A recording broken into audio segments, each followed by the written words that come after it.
Bismillahirrahmanirrahim. Assalamualaikum warahmatullahi wabarakatuh.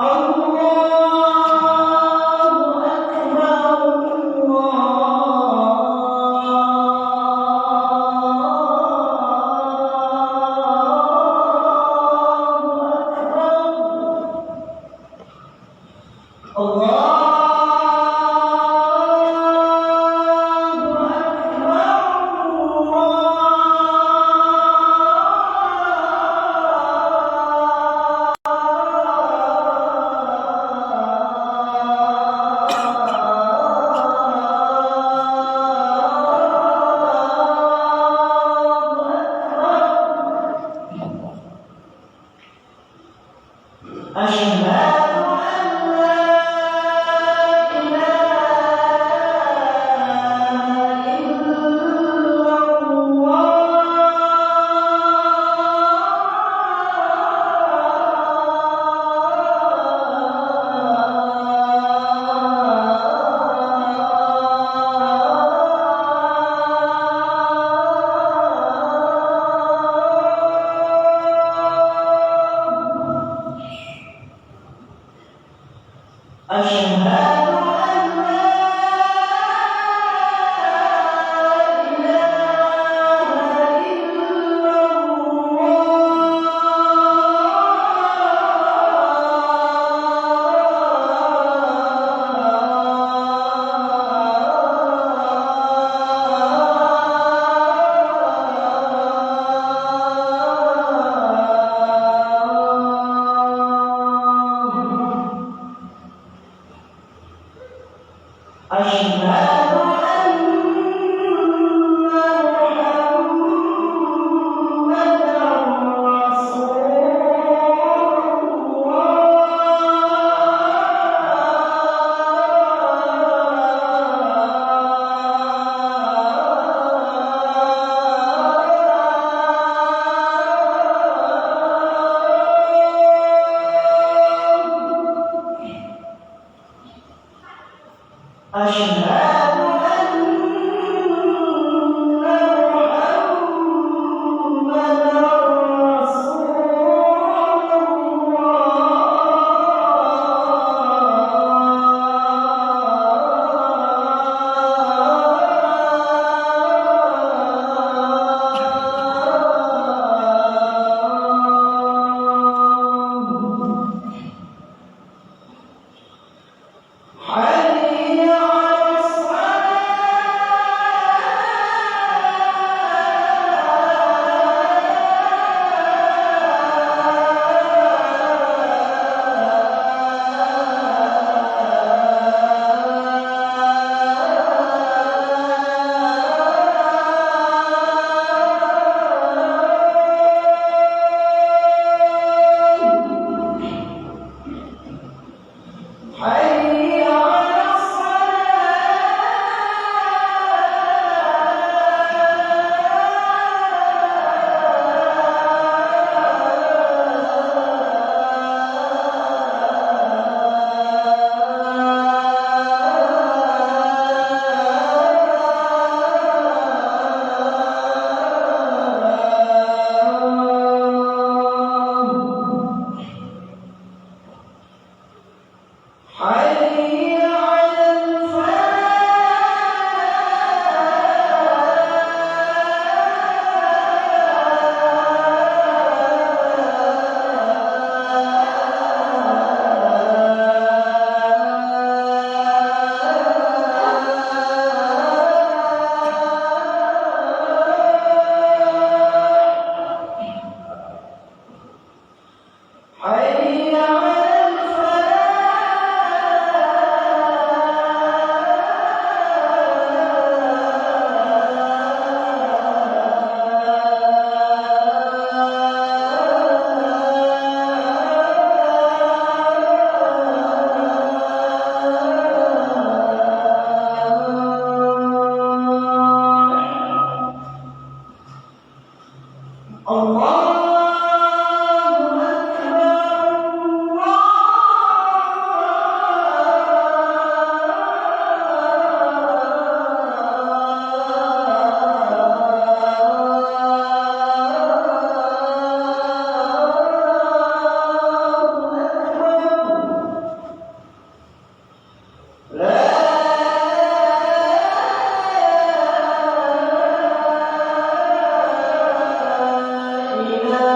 Alhamdulillahi Rabbil Ka'bah alladzi ya'ti ilaihan nasu min kullin fajjin amiqin li taubah. Salatu wassalamu ala nabiyya mawalah, la hawla wa la quwwata illa billah. Asyhadu an la ilaha illallah wahdahu la syarikalah, wa asyhadu anna Muhammadan abduhu wa rasuluh. Allahumma salli wa sallim wa barik ala Muhammad wa ala alihi wa sahbihi ajma'in wa man tabi'ahum bi ihsanin ila yaumiddin. Amma ba'du. Faya ibadallah, inni usikum wa iyaya bitaqwallahi faqad fazal muttaqun.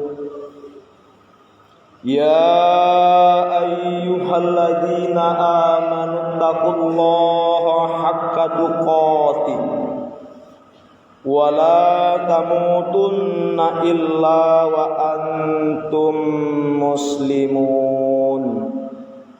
Qala Allah ta'ala fi kitabihil karim, a'udzu billahi minasy syaithanir rajim. Bismillahirrahmanirrahim. Walikulli ummatin ja'alna mansakan yadhkuru ismallahi ala ma razaqahum min bahimatil an'am. Fa ilahukum ilahu wahid falahu aslimu wa basyiril mukhbitin. La yanalallaha luhumuha wala dima'uha walakin yanaluhut taqwa minkum. Kadzalika sakhkharaha lakum litukabbirullaha ala ma hadakum wa basyiril mukhbitin. Shadaqallahul azim. Al-Quran surat Al-Hajj ayat 34 dan 37. Berselindung diri kita kepada Allah dari godaan syaitan yang terkutuk dengan nama Allah yang Maha Pengasih lagi Maha Penyayang. Dan bagi setiap umat telah kami syariatkan penyembelihan kurban agar mereka menyebut nama Allah atas rezeki yang dikaruniakan Allah kepada mereka berupa hewan ternak. Maka Tuhanmu ialah Tuhan yang Maha Esa. Karena itu berserah dirilah kamu kepadanya dan sampaikanlah Muhammad kabar gembira kepada orang-orang yang tunduk dan patuh atas syariat Allah. Daging hewan kurban dan darahnya itu sekali-kali tidak akan sampai kepada Allah, tetapi yang sampai kepada Allah adalah ketakwaan kamu. Demikianlah Dia menundukkannya untukmu agar kamu mengagungkan Allah atas petunjuknya yang diberikan kepadamu, dan sampaikanlah kabar gembira kepada orang-orang yang berbuat baik. Maha benar Allah dengan segala firman-Nya. Bapak-bapak, saudara-saudaraku muslimin, jemaah Jumat rahimakumullah. Mari segenap puja dan puji serta syukur kita ucapkan kehadirat Allah Subhanahu wa taala atas semua nikmat dan rahmat yang telah Allah anugerahkan kepada kita, berupa rahmat dan nikmat kesehatan, rahmat dan nikmat kesempatan, usia masih diperpanjangkan oleh Allah, kekuatan lahir dan batin, diberikan kita nikmat iman dan Islam, sehingga kita dapat berkumpul, bertemu, bersua di masjid yang sangat megah ini, Masjid Jabal Rahmah Nagari Tanjung Pondok Tapan, untuk melaksanakan kewajiban sholat Jumat sebagai bentuk pengabdian kita kepada Allah Subhanahu wa taala, supaya kita termasuk golongan orang-orang yang bertakwa ataupun golongan orang-orang yang menyerahkan diri atas syariatnya. Selawat dan salam mari kita doakan kepada Allah, semoga disampaikan kesejahteraan dan keselamatan dan keberkahan buat Habibullah Nabiullah Nabi Muhammad sallallahu alaihi wasallam. Bapak-bapak, saudara-saudaraku muslimin, jemaah Jumat rahimakumullah. Khatib mengajak, menyeru, menghimbau kepada seluruh kita yang hadir jemaah Jumat, terutama kami yang menyampaikan, marilah kita beriman dan bertakwa kepada Allah. Marilah kita tingkatkan keimanan dan ketakwaan kita kepada Allah Subhanahu wa taala. Karena penyakit yang besar pada diri manusia itu adalah hubbud dunya, cinta terhadap dunia. Wa zakarihatul maut, takut mati. Siang malam kita peras keringat banting tulang mencari harta, seolah-olah harta itu bisa menyelamatkan diri kita dari kematian. Ternyata hari habis, ada kewajiban yang kita tinggalkan. Begitu maut itu datang, ternyata harta tidak apa-apanya, tidak bisa menyelamatkan diri kita dari azab-azab Allah. Wala yu'akhirallahu nafsan iza jaa ajaluha. Allah tidak akan menangguhkan, tidak akan menunda kematian seseorang apabila sudah datang ajalnya. Hidup akan mati, dunia akan kita tinggalkan, harta akan habis, kasih sayang akan berpisah. Itu penyudah kaji dari dunia. Apabila kita sudah mati, apabila kita sudah meninggal, siapa orang-orang yang terdekat dengan kita? Memberi manfaatkah ia kepada kita? Memberi pertolongan ia kepada kita? Kalau kita meninggalkan anak yang soleh, anak yang baik, dia akan memberikan manfaat, syafaat kepada kita sebagai orang tuanya. Akan tetapi lain dari hal itu, begitu kita sudah meninggal dunia, ikut pula dia menginjak-injakkan tanah kubur, tempat penguburan kita, supaya kita jangan sampai kembali ke atas dunia. Harta yang ditinggalkan jadi perebutan, dibagikan untuk ahli waris. Cuman satu yang dapat menolong kita, anak doa. Orang banyak mengantar ke kuburan kembali, istri yang cantik manis kembali, nggak mau menemani. Amal kita yang dapat menolong kita. Dunia darul amal, wal akhirah darul jaza. Dunia tempat melakukan amal, dunia tempat berbuat, tempat beribadah. Ingat, wal akhirah darul jaza, dan akhirat tempat menerima balasan. Qul yatawaffakum malakul maut allazi wukila bikum summa ila rabbikum turja'un.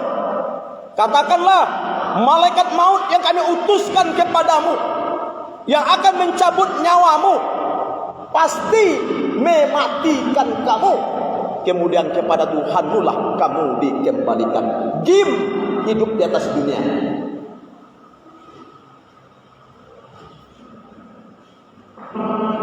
Jadi menyadari kita bapak-bapak, saudara-saudaraku muslimin, dengan kematian entah kapan datangnya, apa penyebabnya,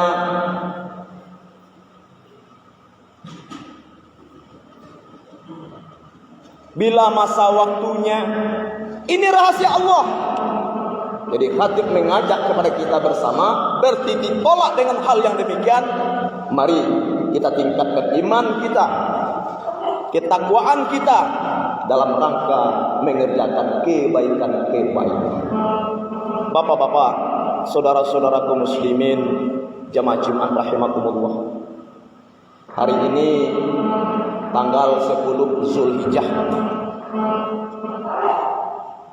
Tanggal 10 Zulhijjah hari ini dalam hadis kita temukan, tidak ada di situ disampaikan sebaik-baik amal anak cucu Adam itu sholat Idul Adha. Tidak ada disampaikan. Sebaik-baik amal anak cucu Adam itu pada tanggal 10 Zulhijjah ini sholat Idul Adha, puasa,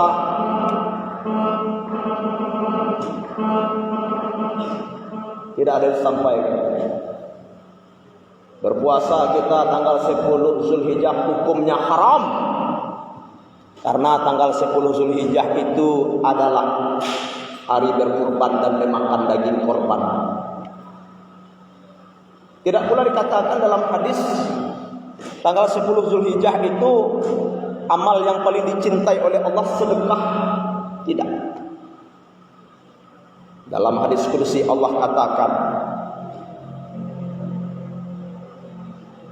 amal atau ibadah dari anak cucu Adam yang paling dicintai oleh Allah pada hari raya kurban, pada hari raya tanggal 10 Zulhijjah adalah yang ikut berkurban. Karena kurban itu nanti pada hari kiamat akan datang beserta kuku-kukunya, bulu-bulunya, rambut-rambutnya, tanduk-tanduknya, menjadi saksi bagi mereka yang tunduk dan patuh atas perintah Allah Subhanahu wa taala. Bertemu dengan ujung ayat surah Al-Hajj ayat 34, wa basyiril mukhbitin. Sampaikan kabar gembira kepada orang-orang yang patuh dan tunduk atas syariat Allah berkurban 10 Zulhijjah. Nah, berkurban ini merupakan salah satu bentuk bagi kita, fa ilahukum ilahu wahid, maka Tuhan kamu adalah Tuhan yang Maha Esa, Tuhan yang satu. Falahu aslimu, maka berserah dirilah kamu kepadanya. Nah, berserah diri kepada Allah Subhanahu wa taala pada ayat ini dalam konteks kurban, orang-orang yang mampu merelakan sebagian rezekinya yang telah Allah berikan kepada mereka demi untuk mendekatkan hubungannya dengan Allah dan mendekatkan hubungan silaturahimnya dengan sesama manusia yang direalisasikan dengan penyembelihan kurban. Mangkana sa'ah,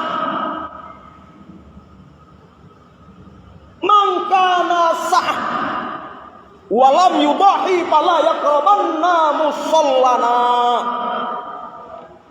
Hadis riwayat Ahmad. Barang siapa yang diberikan keluasan rezeki, kemampuan, kesanggupan Dia tidak mau berkurban pada 10 Zulhijjah ataupun pada hari-hari tasyrik 3 hari sesudahnya. Fala yaqrabanna musallana, maka janganlah ia mendekati tempat solat kami, kata Rasulullah. Berarti ditolak dengan hadis ini. Hukum kurban itu sunat muakkad. Walaupun sunat muakkad, bagi orang-orang yang mampu diberikan keluasan rezeki oleh Allah, dia tidak mau berkurban. Acuh dan tidak acuh tak acuh, dianggapnya sepele, meremehkan syariat kurban, maka bagi orang itu makruh hukumnya.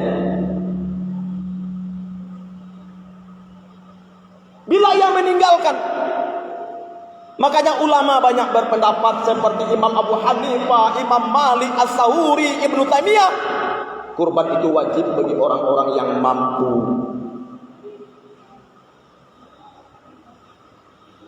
Dasar jelas, inna a'tainakal kautsar. Sesungguhnya kami sudah memberikan nikmat yang banyak kepadamu. Orang-orang yang dilebihkan oleh Allah nikmat terhadap dirinya, pastilah orang tersebut tergolong orang-orang kaya, orang-orang yang mampu.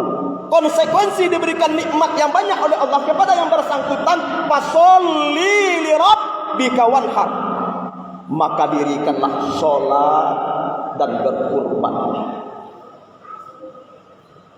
Berkurban bapak-bapak. Saya tadi khatib Idul Adha Masjid At-Tawabin, Tingkungan Awas. Pas kembali dari Masjid At-Tawabin sampai di Masjid Ar-Rahman Bukit Buai, Masjid Baitur Rahim Bukit Buai, saya sempat mampir. Mereka sedang menguliti kulit atau daging kurban. Ternyata mereka sekarang melaksanakan kurban. 10 Zulhijjah hari nahar, hari penyembelihan kurban, waktu yang sangat diafdalkan. Hari tasyrik merupakan hari-hari untuk membelai-belaikan, menjemur-jemurkan, mengolah-olahkan daging. Kalau kita mampu hari ini, Nabi Ibrahim alaihissalam mengorbankan Ismail ketika itu lebih kurang usianya 7 atau 9 tahun, 10 Zulhijjah. Nabi Muhammad pun 10 Zulhijjah kurbannya. Tetapi kalau memang ada kendala, situasi, barangkali kurbannya waktu itu lepas, tidak ditemukan, mengalami kesulitan, boleh menyembelih pada hari-hari tasyrik. Hari tasyrik itu hari yang diboleh menyembelih kurban. Kalau 10 Zulhijjah, hari yang afdal untuk menyembelihkan kurban. Selesai kurban mereka, tidak tertunda Jumat mereka. Setelah Jumat nanti dia bagi. Besok boleh ke sawah, boleh ke ladang. Jadi kami mengimbau, mengajak kepada kita pahami syariat. Apa yang dicontohkan oleh Rasul itu yang dikerjakan. Bapak-bapak, saudara-saudara kaum muslimin, jemaah Jumat rahimahullah, banyak faktor hadis yang mendukung Bapak dilarang berpuasa pada 2 hari raya. Hari raya Idul Fitri, karena itu adalah hari berbukamu. Hari raya Idul Adha, karena itu kamu memakan daging kurbanmu. Bahkan dilarang puasa pada hari tasyrik. Mula-mula kata Rasulullah dalam hadisnya, 10 Zulhijjah ini kita lakukan, kita sholat di masjid. Setelah itu kita kembali ke rumah. Setelah itu kita datang lagi untuk menyembelih kurban. Nah, kurban ini merupakan syariat yang tua, bapak-bapak. Diperintahkan kepada Nabi Muhammad untuk mengenang, untuk mengingat betapa besarnya pengorbanan Nabi Ibrahim alaihissalam. Awalnya kurban ini diperintahkan oleh Allah kepada Nabi Ibrahim alaihissalam adalah mengorbankan manusia. Sementara Nabi Ibrahim sebelumnya pada usia termasuk usia sudah tua, selalu berdoa kepada Allah, Rabbi habli minas solihin. Ya Tuhanku, anugerahkanlah kepadaku seorang anak yang soleh, anak yang baik, bukan anak yang salah, bukan anak yang kurang ajar, Kita orang tua sebagai contoh dalam keluarga, didik anak kita bagaimana anak tersebut berakhlak mulia. Kemarin tertangkap itu di Kapolsek grup-grup yang maling HP. Karena pendidikan itu Al-Baiti, rumah itu merupakan madrasatul ula, tempat pendidikan yang pertama. Jadi bapak-bapak, saudara-saudara muslimin jemaah Jumat rahimakumullah, untuk mengenang jasa Nabi Ibrahim. Nabi Ibrahim, bapak-bapak, sudah lama mengharapkan, mendambakan seorang anak. Setelah nikah dengan Siti Hajar, baru dikarunia anak oleh Allah Subhanahu wa taala. Fabasyarnahu bighulamin halim. Maka sampaikanlah kabar gembira kepada Nabi Ibrahim, dia akan kami karuniakan, kami berikan anak yang halim, anak yang cerdas, berhati lembut. Begitu anak tersebut, Ismail tersebut, menginjak usia remaja, Nabi Ibrahim bermimpi. 3 kali ia bermimpi. Di dalam mimpinya ia melihat dia menyembelih Ismail. Makanya As-Saffat surat 100 ayat 102 itu diceritakan. Falamma balagha mausaya qala ya bunayya inni ara fil manam anni azbahuka fanzur ma tara. Qala ya abadi if'al ma tu'maru satajiduni insyaallah minas sabirin. Tatkala anak tersebut sudah sanggup bekerja, berusaha, membantu ayahnya, maka berkatalah seorang bapak kepada anak, qala ya bunayya, berkatalah seorang bapak kepada anak, wahai anakku, ini arafil manam, bahwa sesungguhnya di dalam mimpi ayah melihat bahwasanya ayah menyembelihmu. Fanzur maza tara, pikirkanlah wahai anakku, bagaimana pendapatmu? Karena anaknya termasuk anak yang soleh, anak yang baik, anak yang berbakti. Anaknya menjawab, qala ya abi if'al. Berkata anaknya, wahai bapakku, if'al, amar bi'il, kerjakanlah, laksanakanlah, ma tu'maru, apa-apa yang diperintahkan Allah kepadamu. Semoga kamu mendapatiku termasuk orang-orang yang sabar. Falamma tallahu lil jabin wa nadaina ayya Ibrahim qad sadaqta ruqya inna kadzalika najzil muhsinin. Lalu keduanya berserah diri kepada Allah.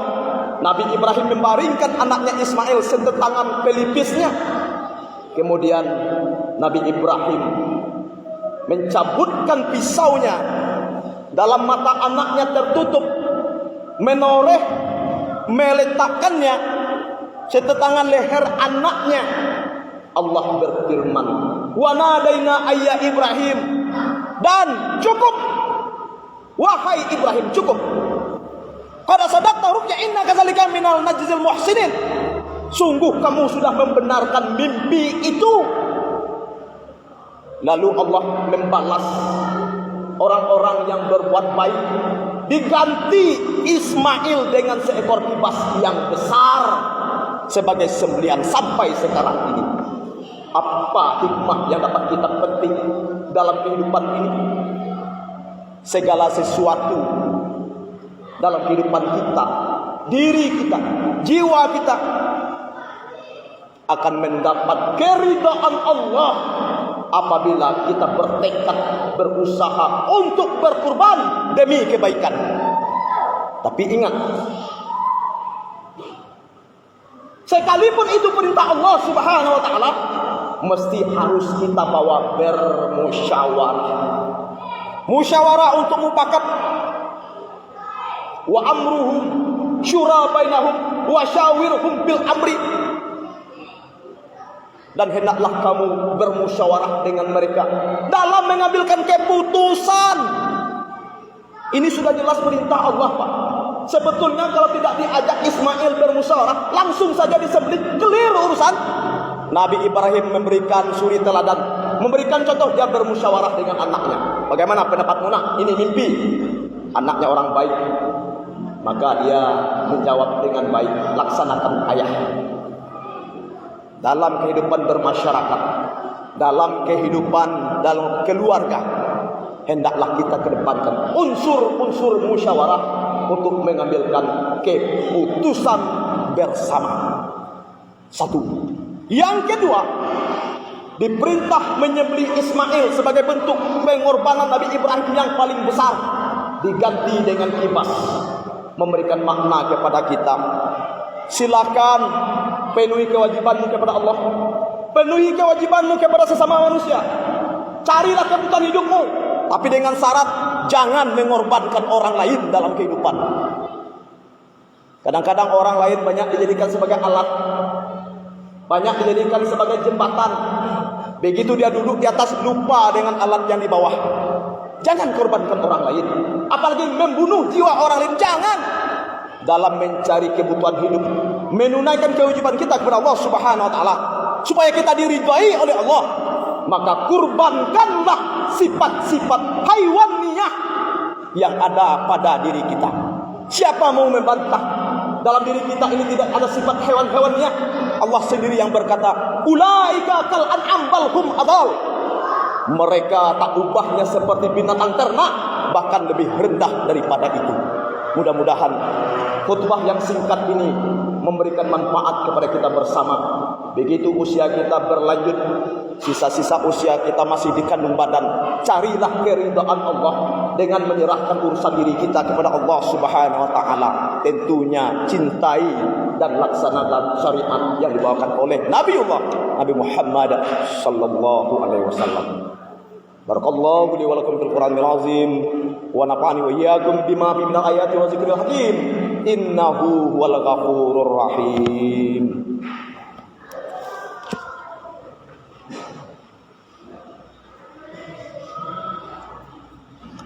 Alhamdulillahillazi arsala rasulahu bil huda wa dinil haqq liyuzhirahu 'alad dini kullihi wa kafa billahi syahida. Asyhadu an la ilaha illallah wahdahu la syarikalah wa asyhadu anna Muhammadan 'abduhu wa rasuluh. Amma ba'du fa ya ayyuhal muslimun al hadirun, inni usikum wa iyaya bi taqwallahi faqad fazal muttaqun. Ittaqullaha haqqa tuqatih wa la tamutunna illa wa antum muslimun. Qala Allah Ta'ala fil Qur'anil Karim, a'udzu billahi minasy syaithanir rajim. Bismillahirrahmanirrahim. Innallaha wa malaikatahu yusholluna 'alan nabi ya ayyuhallazina amanu shallu 'alaihi wa sallimu taslima. Allahumma shalli 'ala Muhammad wa 'ala ali Muhammad kama shallaita 'ala Ibrahim wa 'ala ali Ibrahim wa barik 'ala Muhammad wa 'ala ali Muhammad kama barakta 'ala Ibrahim wa 'ala ali Ibrahim fil 'alamin innaka Hamidum Majid. Allahumma ighfir lil muslimina wal muslimat wal mu'minina wal mu'minat al ahya'i minhum wal amwat innaka samiun qaribun mujibud da'wat wa yaqdiyal hajat. Allahumma ighfir lana dzunubana wa liwalidina warhamhum kama rabbawna shighara. Allahumma rabbana hab lana min azwajina wa dzurriyyatina qurrata a'yun waj'alna lil muttaqina imama. Allahumma taqabbal minna innaka antas samiul alim wa tub 'alaina innaka antat tawwabur rahim. Allahumma zalamna anfusana wa illam taghfir lana wa tarhamna lanakunanna minal khasirin. Allahumma ahyina bil iman wa amisna bil iman wa ansurna bil iman wa adkhilna al jannata ma'al iman. Rabbana atina fid dunya hasanah wa fil akhirati hasanah wa qina adzabannar. Ibadallah, innallaha ya'muru bil 'adli wal ihsan wa ita'izil qurba wa yanha 'anil fahsya'i wal munkar wal baghi ya'izukum la'allakum tadhakkarun wa la dzikrullahi akbar.